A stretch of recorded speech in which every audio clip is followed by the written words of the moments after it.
Okay. We're back! Hello and welcome. No, please, no! You want to hit this? It's time for the show. It's time for the show. Do you have a yes one in here somewhere? Oh, yeah. First page. Well, it's a part of what I call the real Triforce. It goes a little something like this. Oh, yeah. What's that one? Oh, yeah. Love that one. I'm good. Okay. No, it's fine. So you're saying you're ceding your time to me then? No problem. Easy there. There's so many quarries. After all, See, when you mash them, though, you start and stop them. So the best way, if you really want to go for a full-on quarry bomb, what you got to do is this. I had a blast with the motto of There you all go. the generation for That's so many quarries. It's like a room full of quarries talking to each other. Yeah. Oh, so like inside Corey's actual head. May that sweet angel rest in blissful peace.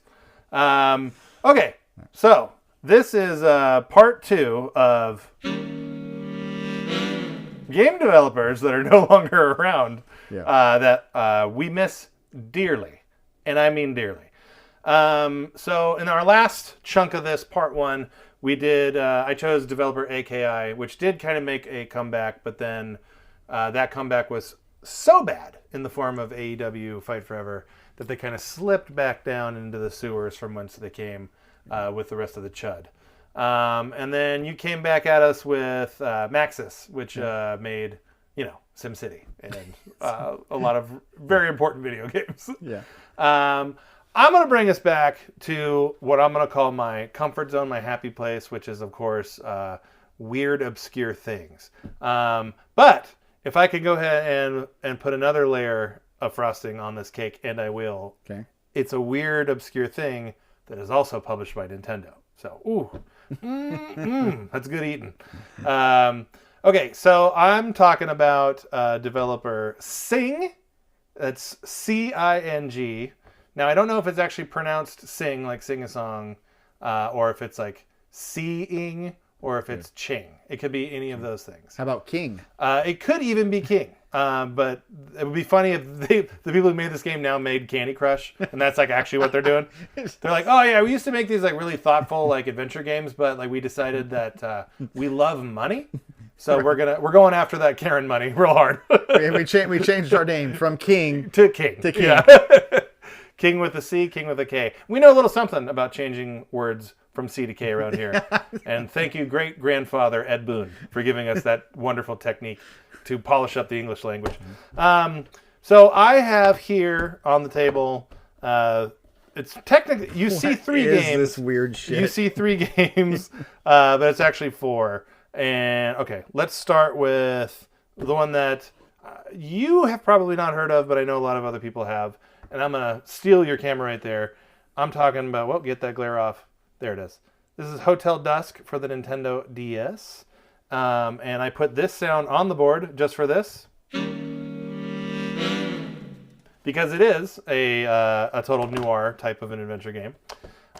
So what Hotel Dusk is a traditional adventure game where you're talking to people, you're enjoying story, you're walking around a particular location, not unlike an island of secrets and monkeys.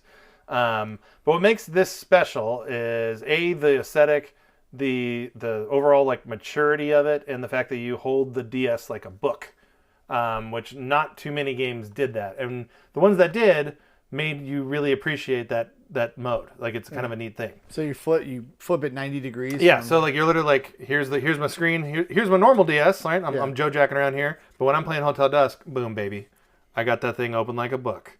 So take a look at this guy. I'll continue to vamp a little bit. There was this thing. It says it on the front here. No, it doesn't. In represses. This is an original pressing. But in represses, they added the little G for generations. There was a line of DS games that Nintendo published that it was a little G, and it said generations. And they were games that were designed to capture the attention of, like, quote-unquote non-traditional gamers. So be that, like in Hotel Dusk's case, the idea was like, well, you don't have to enjoy video games to like enjoy like a good mystery story. So maybe we can get like the moms and the grandmas with this game. So spoiler, they didn't, but they did try, and the product, the end result is this really, really, really wonderful game. Yeah. And should have actually made Candy Crush. That's how you get the moms. And that's how you get. Yeah, that's how you get that cash. Instead, they made a game that you could buy like in 2 weeks after release for like $10. I bought mine on day one. I'll have you know. I'll have you all know. I paid full price. Yeah. Well, by the time Hotel Dusk came out, there was I don't have it here on the table, but this is the remake of what I'm about to say. Cing's first game was called Trace Memory. It was also on the DS. Here it was. This is the recently released Switch remake of it, also Nintendo published. So going back to Trace Memory, the game that is a kind of a top-down adventure game that really utilized both screens of the DS in a cool way. A lot of puzzles you had to solve. Like for example, at one of the puzzles where you solve, you had to physically close your DS to like leave it an imprint from one screen to another. And this was done like back in 2005 or 6. So it was like really out there in terms of ideas. Yeah. Hotel Dusk does some similar stuff like that too, but it's a little bit more. Hotel Dusk is more of a mature story, and it even kind of the way it presents itself as a game even feels that way more mature too. This is right in that time when you were telling me you love this era of gaming, Yeah. because as you have said, it was the most innovative, and what you just described, you've never described to me before, but it fits in perfectly well with that era. You're using your DS as a book. Yeah. That's new. You're having to shut it to imprint one thing onto another. That's new. The thing that you marvel at on the PS5, the blowing into the DualSense. Incredible. Yeah. Well, they started it here 20-some years ago. Or no, 19 years ago, out of fairness. Well, and on the PS5, the DualSense, that works in exactly 2 games. They both have Astro in the name. Yeah, they sure do. And in the 4 years since then, it's never been used again. Exactly. So I'm going to talk about these 2 Hotel Dusk games because they're related, and then I'll get back into another code. But I'm only going to talk about the remake because it's a little bit easier that way. But let's start with Hotel Dusk. Out of all these games that's on the table here, do you remember when we did the Suda 51 episode? Oh, I remember. And I called out, said, this is the one game that you should probably... It was the most research you've ever done on an episode ever. Sure, yeah. You just like brought... By magnitudes of like 100. Yeah. It was like you had the entire Wikipedia page of that guy memorized. Because it was an important thing for me to do, and I took it seriously. The people need to know. People need to know how awesome Suda 51 is and his weird games. So Hotel Dusk, are you familiar? Of course you're familiar with the Aha music video Take On Me. Yes. So that's like the number one inspiration to this game. Okay. All of the characters are stark contrast black and white sketches, and they're animated the entire time. And it's like these like little loop animations. So like you're really only looking at a static image, but it's like 6 or 7 redrawings of the same static image. So it gives that look that there's like a living, breathing drawing in front of you. And then those characters are juxtaposed behind like this like rundown, like side of the road diner and hotel type thing. This is really, really hard to explain, but it's a part of why I love this game so much. So let me take you for a ride and we'll see if this lands or not. All right. There's a certain element of quaintness to this game that is not in like any other game that I've ever experienced. Like for example, in this hotel where you're walking around and you're talking to different guests and you're trying to solve this really, it's like a really grabbing mystery. Like right away you're interested in like trying to find out what the hell is going on here, kind of a deal. But you'll walk into like a restaurant in this hotel and you look at the menu, and the menu will be like 3 items. It'll be like ham sandwich, salad, scrambled eggs. And you're like, that's literally all you have on this menu? And in the same restaurant, there's like a jukebox that has like 6 songs on it. So it's like, why are you're going up to the line of like you're introducing, like why even drop the menu for me to look at in this game if you're not going to like flesh it out? But it's almost like there's a control behind it, and it brings it back to them wanting the feel of the game to be very quaint and homey and like insular rather than the opposite of that. So it's everything about this game is very narrow and very personal and very like in this almost like small little fishbowl of a mystery story that unveils itself as you play it. And once I finished this game, when I originally played it, like I couldn't stop thinking about it. I couldn't stop telling people about this game. My sister she's real big into all these games that we're talking about here as well, because like I kind of tipped her off. She actually tipped me off on Trace Memory. She got it first and was like, I think you'll like this game. And then I was like, yeah, I fucking love everything that these guys do. When you play this game, the art aesthetic that you describe, I assume would be like timeless if it's drawn like that aha video. Yeah, the character sketches for sure are timeless. The background is 3D on a DS, so if first generation PlayStation 1 games like offend you to your core, it might be a bit of a reach for you. But the fact that it is not like it's this rundown little shitty hotel that has like 10 rooms. So it adds to it. Like you don't need the shitty hotel art of an Apple to look that great. And the fact that it doesn't kind of adds to it. That's the immersion. Yes, but really, so the aesthetic I think is great. Everything plays into itself really, really well. And I keep using the analogy of like this little fishbowl. I think it does such a good job of like creating this little tiny world. But more interesting than any of that, though, is the character and the story. And for me, being someone, it takes a lot for me to be moved in a way from any kind of story from a video game. Oh, we've talked about that. Many times. You're a tough sell. Yeah, and this game handsomely delivers. I loved it so much that I went and bought its sequel, which never came out in America, and I spent a lot of money to import this European version because it was the only one that had English. So the sequel, which is a direct window to Hotel Dusk. That's how committed you were. Yeah. Well, I do not fuck around when it comes to video games that I really, really like. That is the strongest endorsement you can give to a game if you're having it shipped from Germany or something. Yeah, and this is back in the original DS era. So like today, it's super easy to just go on any Amazon or any PlayAsia and just order whatever the fuck you want from anywhere in the world. Like that was starting to happen in this era, in the DS, PSP, like that generation of games. But it was still kind of I had to go through some steps. Is my point. Wait, the DS wasn't region locked? No, the original DS was not region locked and never was all through the light, even through the it was when they released the first upgrade, which is the DSi. So they made a DSi and then a DSi XL, and both of those for no reason decided to implement a region lock. And then all of the 3DS library is region locked. But you can also, like today, to hack any one of these systems, is like if you breathe on them in a different in a certain direction, like you can basically play any kind of import software you want on this stuff. But okay, so Last Window is a direct sequel to Hotel Dusk. You have to play Hotel Dusk in order to really enjoy Last Window. And there were rumors that both of these games were going to be remade, just like the Another Code stuff, which we'll talk about in a second, that these were going to come out to the Switch.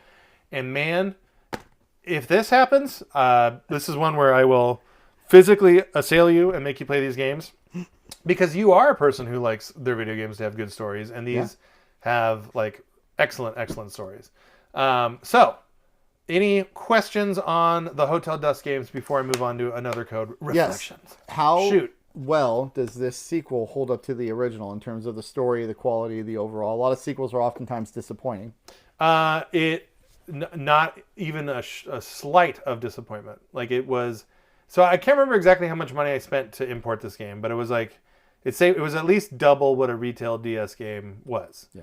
And I liked Hotel Dusk so much that it didn't, it was going to happen no matter what. But by the time I finished Last Window, it was one of those experiences where I was like, it's like whatever the reverse buyer's remorse is, where like I was like, man, I'm so fucking stoked I bought this game. Right? Yeah. Buyer's appreciation. So yeah, to be honest with you, I remember Hotel Dusk a lot more than Last Window because I played Hotel Dusk multiple times. Last Window I only completed when it first came out. But they are. So the main character he's like a traveling salesman, but he used to be a detective, and so he uses his detective skills to solve people's problems in both of these deals. So he like comes to a hotel just to stay because he has to go sell some vacuum cleaner parts in the next town over.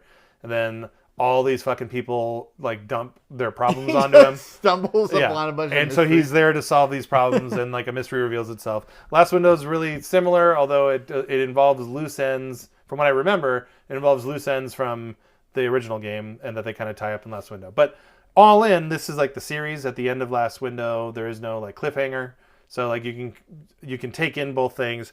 I'll say this. It is very, very exceedingly easy to play DS games on things that aren't DSs. So take that for what it is worth. These are accessible to play. Got it.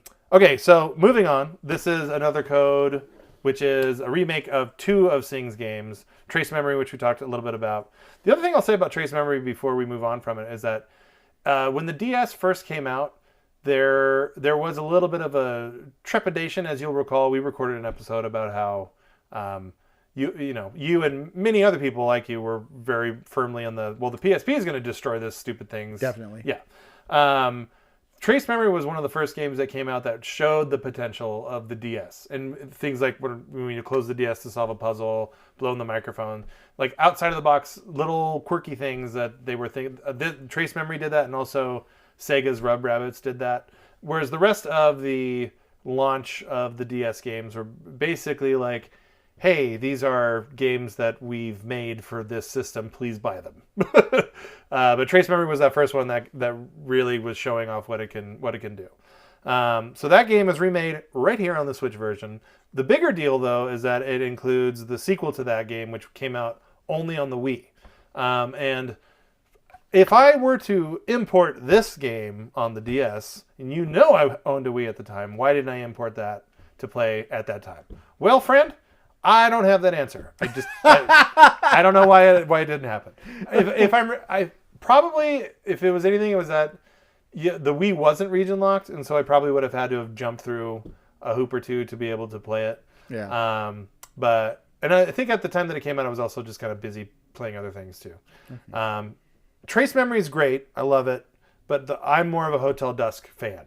So if there was a new Hotel Dusk game that came out on the Wii, I probably would have moved oceans or mountains and oceans for that matter to play it. But the Trace Memory stuff is like, it's great. Don't get me wrong, and I'm about to gush over this remake, but I just like the Hotel Dusk stuff that much more. Okay. So anyway, both those games are on this collection, which came out earlier this year. I wanted to talk about this game on the show, but we just never got around to it. And lo and behold, Concord completely shit the bed and inspired this episode. Opens the door. Yeah, opens the door. So Trace Memory is redone here. Everything is ground up redone, and it's a modern take on the games. So you're running around in third person, searching around. It's great. I think graphically, it's just as good as any other first party Nintendo effort. I don't know who. The thing I'm confused on is if anyone that was related to Cing is a part of this. That I didn't look up, and I don't know. Okay. So it could just be like, because Nintendo published that stuff, they can do whatever the fuck they want with it, and they could have just been like, yeah, we don't have a game for the first part of 2024. You guys over there, remake these games. Go. Papa needs to eat. Yes, Developer exactly. 12. Developer 12, you're busy now. But whoever did it did a really, really good job. I did end up enjoying the new game a lot more than Trace Memory, and I like Trace Memory. Okay. So I think if you're a fan of this stuff... It's really like all of this. Well, I guess that's the theme of the episode. Yes. Yeah, I am talking about these things that I like. I think this game, you own a fucking Switch. So you can go out and buy this game. It's still, to my knowledge, it's still in print. It is one of those ones where I typically don't hesitate to buy most Nintendo games. But this one was one of those ones I made sure to buy right away because there's no way that they're going to do a long print run of this. Like, it's just not in the cards. So I got it, and you can borrow my copy if you want. But I highly recommend playing these games because I know you like adventure games, and when they're done really, really well, as these are, yes, they can really captivate you. So yeah, I highly recommend this stuff to you or to anyone who likes a very good and memorable story-driven adventure done by a very specific type of developer. And now, as far as where they went and all that other stuff, I have no idea. No clue. You I have just- no fucking clue. Well, wait. Could the developer still be around then? They're definitely not around. Okay. Their last game was that Wii sequel. So that was I want to say 2011 or 2012. And they've been gone ever since. I don't know why they shuttered. I know none of these games were obviously like a huge runaway success. I know Hotel Dusk sold relatively well. And it did get like that Generations version that I brought up. The fact that it got republished means that it sold enough to like warrant something like that. So I think out of all these games, Hotel Dusk probably did the best sales wise. But I do think that these games are going to get the another code treatment because there's enough of a fan base that loves these games, and there's at least another year left of the Switch, it seems. So like they got to scrape some of this shit up and go to town. We gotta have something. They can honestly. If they just release these the DS games, like on a like a 2-pack of them, and like do very minimal like remastering, like I think they can totally get away with it, because the style adds to it, or the style of the game lends itself to something like that. Okay, so that's Cing. I really wish they were around, but they're not. Yeah, So those games sound awesome. yeah, well, and again, you can play this Switch one, so I am going to recommend that. I'm going to publicly recommend that game to not only you, but to all of you out there as well. All right, Guy, what do you have? Who's a developer that is dead and Well, okay, I'm cheating a little bit Okay. because you might also call them a publisher. But my second option, a little bit in your wheelhouse, is Sierra. yes, I would. We're talking adventure games. Yeah. Sierra is a big hand in that glove. So first, I'm asking this question honestly. Do you consider them a developer or a publisher? They're a 1-2 puncher. They're a Capcom or a Konami. Okay, like so that's that's exactly what they are. All right. Well, I didn't want to mess the episode up too much. My developer that's no longer around is giant publisher that went bankrupt. THQ. Yeah. What's funny, before you jump into this stuff, whenever I think of Sierra, outside of the obvious, where I think of like the insane run of fucking a range of quality of adventure games, I'll say. Range of quality. Because there's certainly some Sierra games that were just infuriating, and then there's some Sierra games that are complete timeless masterpieces. But when I think of Sierra, I think of, it's like in my brain there's like a connection where it's like, okay, Half-Life. They put out Half-Life, so clearly Sierra's in business. They're Valve. They're Steam. But that is not at all the case. No, they're definitely not in business anymore. And they made a name for themselves by, you're right, it was a range of quality, but some of the best adventure games of all time, King's Quest is one of the first games that comes to mind. I think they did. What are some of the other adventure games that they did? I should have actually looked at the list since I was like, King's oh, Quest, Sierra. the King's Quest series, which there's a shit Yeah, ton of them. there's like 7 or 8 That's of a them. super big one. Yeah. It's for me, like, it's hard to, Sierra and the Lucasfilm stuff is so like intertwined. That's what I was thinking. I was Yeah. like, did they do like? They definitely published games like Full Throttle. Full Throttle is the one I was thinking of. Yeah, Grim Fandango. I think they also published. They had that relationship. But that's obviously them as a developer. I mean, as a publisher, less so as a developer. The other thing that they did, which I don't know how. So it's funny. Like I mentioned, the whole like in my mind the connection to Sierra, Half-Life, Steam, Valve, that kind of thing. Yeah. Sierra Online. Are you familiar with not the imprint, but like the online service that was around in the early '90s? No, I don't think so. So I never had any hands-on experience with this stuff at all. My wife actually, she did. They had the internet like really early on in like the early '90s, and Sierra Online used to be this like online game service that you could like download games, play them. You could also play like real simple games like online with people, so like chess, checkers, backgammon, and that kind of stuff. Wow. And it was also like this collection of people who were fans of Sierra that would like be able to like meet up and talk about Sierra games. And every once in a while there would be like, like what's his face? The Leisure Suit Larry fella, Ron. You know what I'm talking about. You all know who I'm talking about. But like guys like developer celebrities of the day would like be online there, and you can interface with fans and stuff like that. And like if you think about it, like that's a really, really revolutionary thing. That in the early 90s? Yeah, there was nothing definitely. else like it at all. Yeah, definitely. So they eventually got swept up by Vivendi, who's the company that I worked for a while. And then they were still kind of trucking along and still existing into 2007, 2008, something like that. And then eventually Vivendi just decided to shut them down, just apropos of nothing. Oh, I think it was as part of the Activision sale. So when Vivendi got sold to Activision, they got kind of left behind. I remember them being such a huge part of my youth because I played all those adventure games, and then I played Half-Life, and I was like, Sierra will just be with me forever because they've segged seamlessly into the next generation of games that I'm going to be a part of. And that's really it. Yeah. That's what I got. It's like, yeah, I'm bummed out that Sierra isn't around anymore. I missed their games. Good episode. Well, I'll back you up 100%. They were so Sierra. When I think of them, I think of like the royalty of PC developers and publishers of yesteryear, and of course, like that whole landscape is so like shifted and mutated from what it used to be. But they definitely, if you pull the lens back, and well, yeah, Roberta Williams I think was also a part of Sierra, and she wrote so many other fucking games too, and that's another, you know, at the time, like that was a person. She's a woman, which like not a lot of those. I think you can count on a finger how many female game designers there were back then. Maybe two fingers if you go in America and Japan. One in America, one in Japan. Yeah. What's her face? The Phantasy Star woman. I can't remember her name. Anyway, they were such a big giant deal. Like Sierra was such a huge ubiquitous thing, and now like they're just nothing. It's crazy to even think about it. Well, and remember the episode started off with Concord and what a spectacular failure that was. Yeah.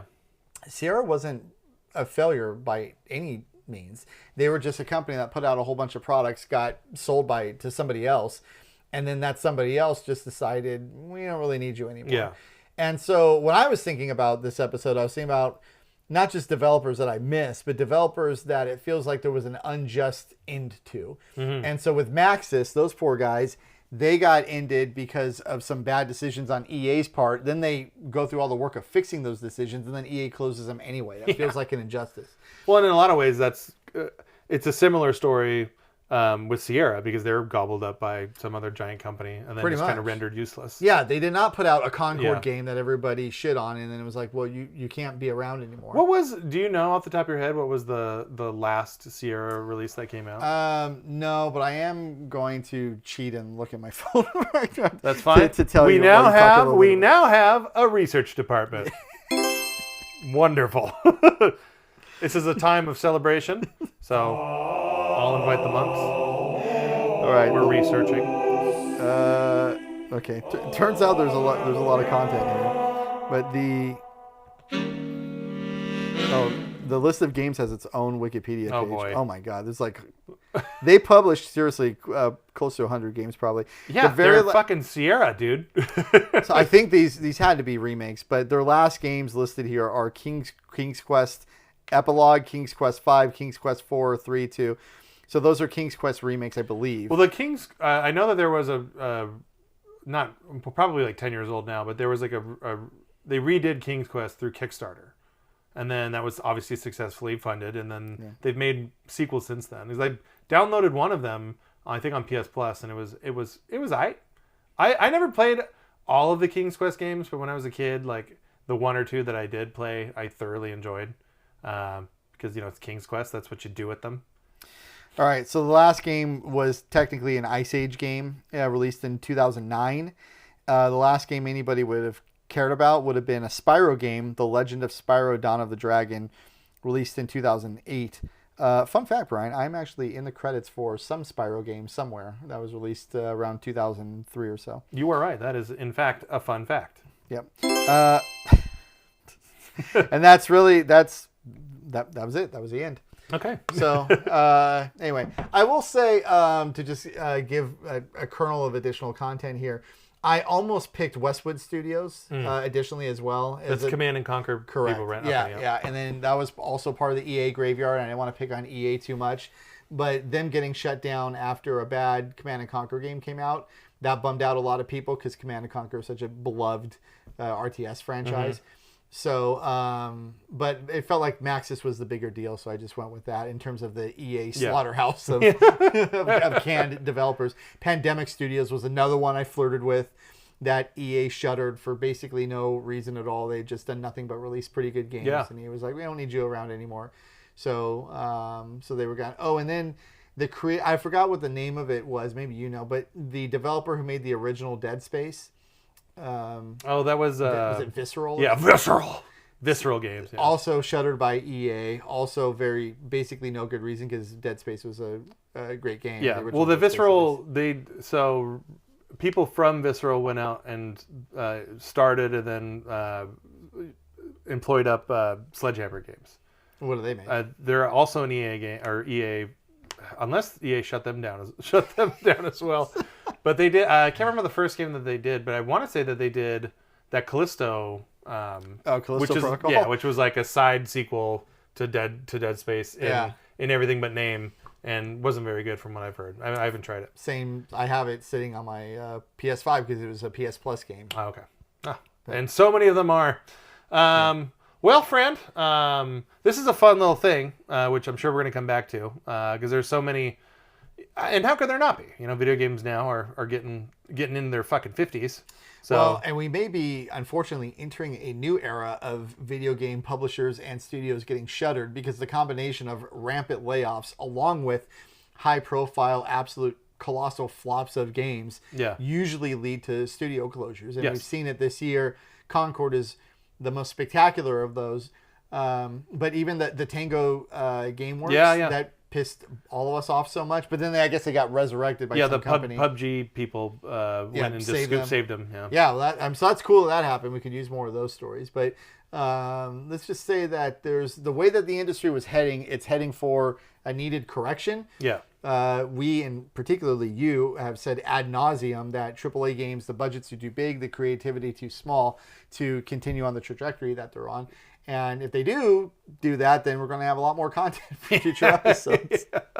We continue talking about this. And yet, Konami marches on.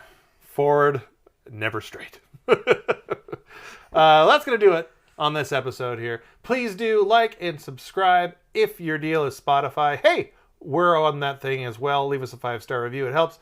Tell a friend about this program. Uncle Bob, any last words here? No, good episode, good content, and let's hope for fewer studio failures. But there will be some content there for us if they do happen to come up. And I'll say to Uncle Nintendo, just let me buy these Hotel Dusk games again. Just let me have it. Whatever you can do. Whatever you can do, because I'm going to do it. So there we are. Let's go ahead and do a gentleman's handshake. Here we go. Okay.